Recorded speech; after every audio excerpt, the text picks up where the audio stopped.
Hey there and welcome. Today we're going to be talking about the standing hip flexor glute stretch. Now this is going to both stretch your hip flexor on the straight leg and also the glute on the bent leg at the same time. So it's a great stretch and I highly recommend you guys do it.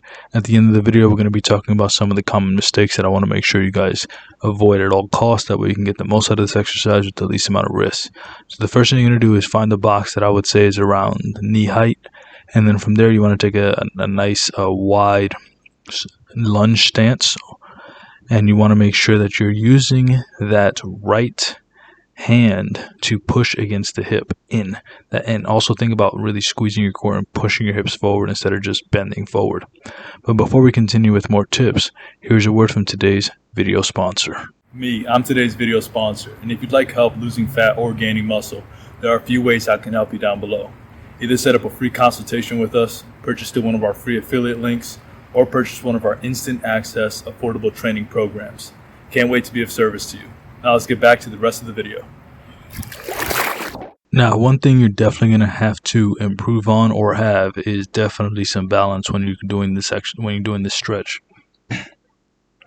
Reason is because whenever you take a split stance, it does require more stabilization because you don't have any lateral stability.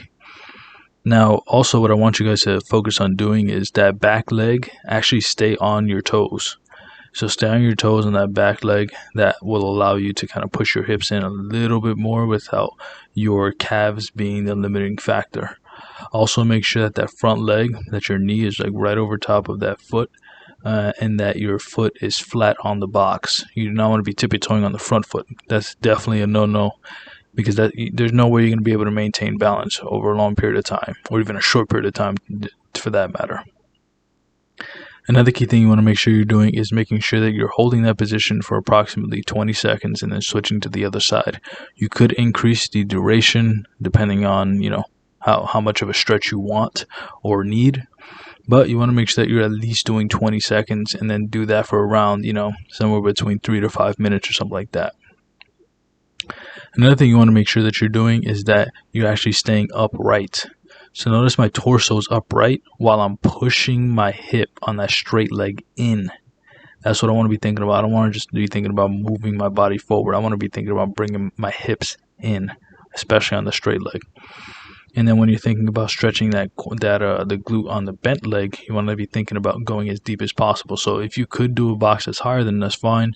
But I would recommend that if you really want to feel the stretch, for most people you're going to need a box that's at least your knee height. But here's some common mistakes that you want to avoid. You don't want your toes up on that front leg. You want your foot completely flat the whole time, on the front leg at least. And on the back leg you want to make sure that you're on your toes. And the next mistake is bending forward. So you don't want to be bending forward when you're doing this stretch, because then that's going to take away the stretch that you would feel in the straight leg on that hip flexor.